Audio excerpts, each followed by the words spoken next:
Hello to Technomite audiences and to Hritik who told me to give this interview. So I would start by a brief introduction about myself as asked in one of the questions. I am Tejas Kanitkar and I currently live in Toronto. I moved here from Montreal a month ago, like on September 1st, and I have been living in Montreal since 3 months. I love that city. It's probably the most multicultural city I have ever been to, and also the most picturesque city in the world. I loved my time there, but now, just for change and some other things, I moved to Toronto, the 6th, and I have been liking my time here so far. I mean, my place is good, my neighborhood is good. The transit could have been better, but that's a part of a big city. So, yeah, I'm excited. The next question is if I can let you know the process of applying for masters as well as the fee structure. So basically, there is no real fee structure for masters. I cannot devise a plan, or I cannot devise a structure, or no one can devise one common structure for fees in masters for Canada or even US or Australia or Germany. Germany we can because it's free, but not for Canada or US. It's basically depends on the college or the university itself. So the best source to know that is the university website, and there is nothing else that can give you more accurate information about it. But yeah, I could say that it should lie somewhere to start from $25,000 for university up to 40 or $60,000 based on what kind of university it is in Canada. And what I just said is Canadian dollars, not US dollars. So basically that's how the fees goes. And the process to apply is pretty simple. Like if you just follow the prompts on their website, the portals are really good.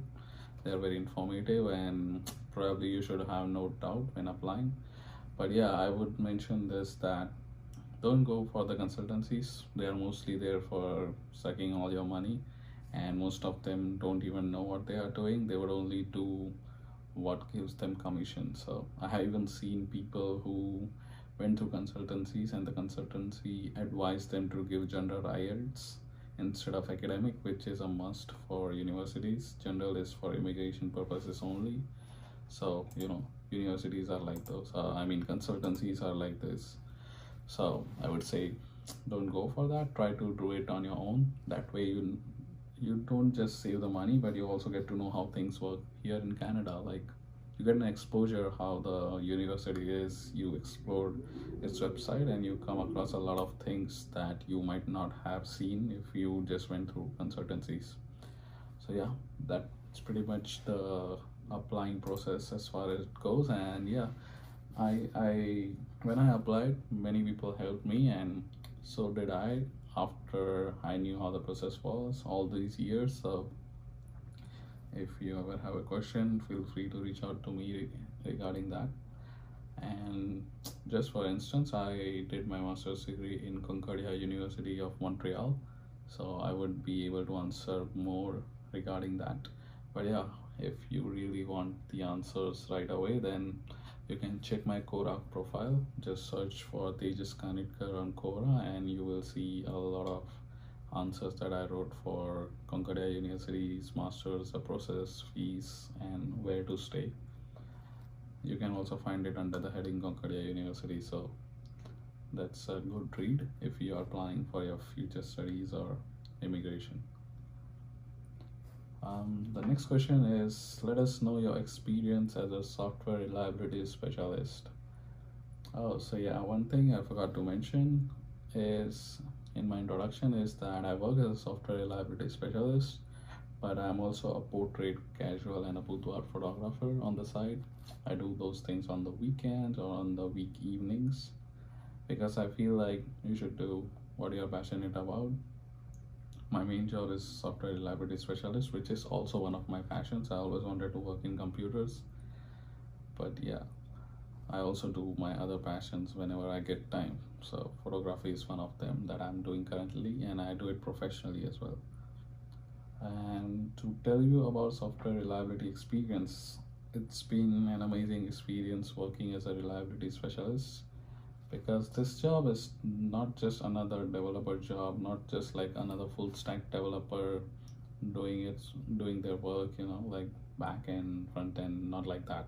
This is more like a job where I do something different. Like, see, today, right now, I'm working on something. Like, this is my work hour right now, but yeah, I'm working on one thing, but tomorrow I don't know like what I'm gonna work on. It's like anything can come up, those finance banks can change their stuff, so I have to fix it and I have to make it live right away. So that's the best part of my job. I don't know what's gonna come tomorrow, and I'll always start my job doing something new, doing something challenging, which I never got to do. And I used to work as a full stack developer because I knew what I'm gonna work on every day. We had stories and stuff, so it's not that it's boring, but after some point you start getting bored. You feel like you're not doing anything new, you're not doing anything progressive, you're not just you're not moving in your career. But this job what I'm doing right now, it's just new every day. It's like a new job you get every day, and it's pretty good to overcome the challenges. And best part is, no matter how much the work is, I never feel loaded with work. Like, it is always fun to do work with my team. My team is pretty good. I'm very lucky to have them working with me as well. So yeah, that's the experience. And I would encourage people who are in IT or computers to, look for opportunities that are more than just software development. There are many, many, many positions which are related to software developer, but a little bit different. And I would say they are more fun to do, they are more challenging to do, they are more likely to be done for longer years compared to being a full stack developer, or let's say just a front end developer or a back end developer. Yeah, that's how my experience goes as far as my position is concerned. The next question is, how would you define your occupation to a layman? Good question, and I always have a good answer for this one. Like, my occupation is, I go into people's bank account and help my clients to get the information that they need, like bank summary, account summary, transaction statements. So what we do is we connect financial institutes to the banks. We connect people's bank account to our clients, like, let's say, some financial companies who are taking users bank account to, like, in India they use, in, let's say, Paytm or free charge and stuff like that. So we always connect a bank account in those apps. So that process of connecting your bank account to that company, we do that. And that's my job. My job is to keep the success rate of those connections, those data, everything to 100%. So that's pretty much what I can explain in the most basic terms. Next is, who and what inspired you to choose this field? Well, it's a funny story. There was no one guy or a celebrity or unknown figure who inspired me, but it was more like a thing that I used to think, like, why would I do a job in a hot weather or cold weather outside, doing something like constructions like civil engineers do, or doing something with the boilers like mechanical engineer, or doing something with the land metallurgy, all those stuff. I always thought that manual labor is not for me. Those challenging weather environments, working is not for me. I should be more like somebody who would like to work in a desk job like this, have a good air condition, have internet, have things at disposal very easily. So, the only field that could give me this was computers. So that was my first basic reason why I chose computer. But then I was always surrounded by computers since my childhood. I used to do a lot of things on it, and it was always close to my heart. So it wasn't a tough choice to go into it, because it's a, I mean, technically speaking, this is the only field in the world that is free of, like, let's say at least 100, 200, or 500 years. It will still go on. It will have a lot of job opportunities. It won't die.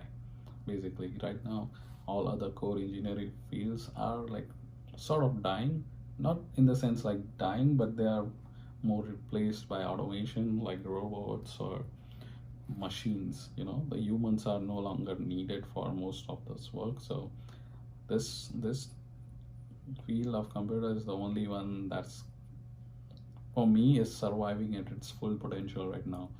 IT, as we say it. So that's why I chose this field. Next is, what changes do you think will occur in the software industry in the coming decade?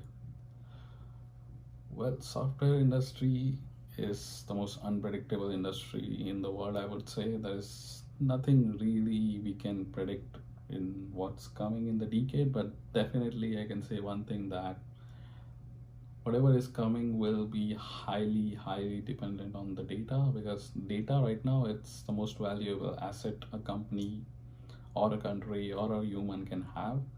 More and more data is coming up because more and more people are using internet. So there's a lot that we can do with that data. There's a lot machine learning going on. There's a lot of artificial intelligence going on. So what I see right now is the next thing would be using this data, analyzing it, and basically make a prediction model, artificial intelligence, to help out or to predict those things based on those data and make human life easier. I mean, that's the purpose of a software, make life of a human easier, do things on their own, and we just give one input and it will do everything on its own. We do that right now, but something more advanced, like suppose the weather is going to change suddenly, the software based program could just protect my house from getting something, like, let's say one of the windows was open. It can take care of it by artificial intelligence, by closing it or by covering it, things like that. Small and big things that could happen in the next decade. We can see more of automation, intelligence, and smart devices. Yeah, that's one thing. Like, smart devices would be more proficient in this decade, I would say.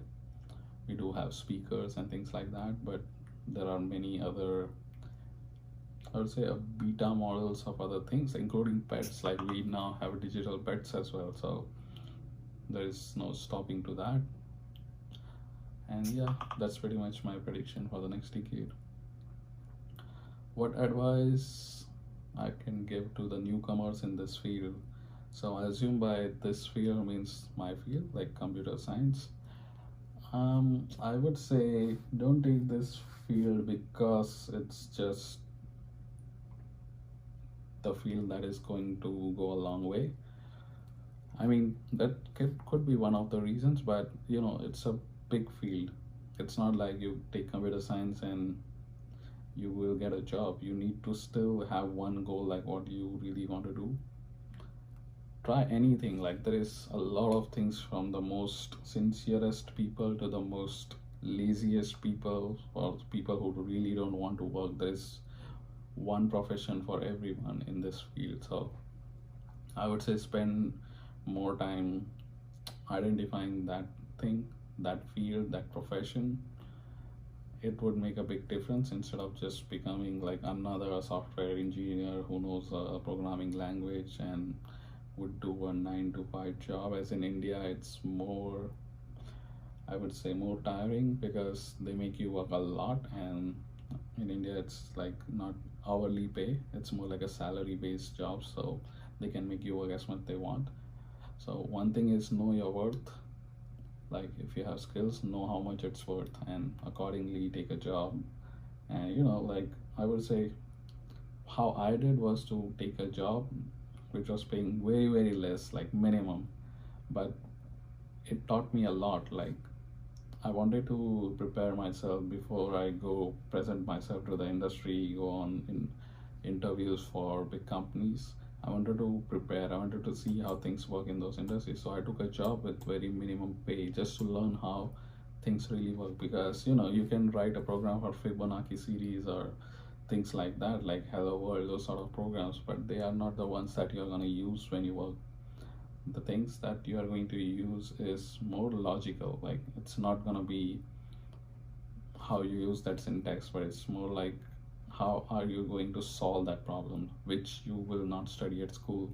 You definitely have to go to a company, work there as an intern or work there as a employee, or do a project over there. Give at least 6 months, but based on your skill level, it could be even 2 months. Like I just did it for 3 months. But yeah, give yourself 6 months, go there, work, don't care about the money, learn, and then give the interviews. You will see difference. You can crack most of the interviews, and then you can decide a job on your own terms. So try to innovate, try to build something. I would say if you're in computer science, try to build something on your own. That could be the next big thing, as I was saying, in what will occur in software industry in the next coming decade. Maybe something that you build just as a part of your learning or just for fun. It could be the next big thing. Every big tech company is like that. Like somebody just wanted to make something like a matchmaker, or a rating basically, and that became Facebook. Like even Google search, they all started somewhere, like a fun idea, like a small idea, but where they are right now. So I would suggest, like, just build whatever you think is something that you would like to build, because if it's something that you want to do, you will definitely do it with the most sincerity. No one, like, we don't always like to follow somebody else's goals. We always are more sincere towards our own. So make that goal as your primary goal, and you will definitely end up having something to show the world, or something to at least take your career to a great level. Yeah, that's pretty much it.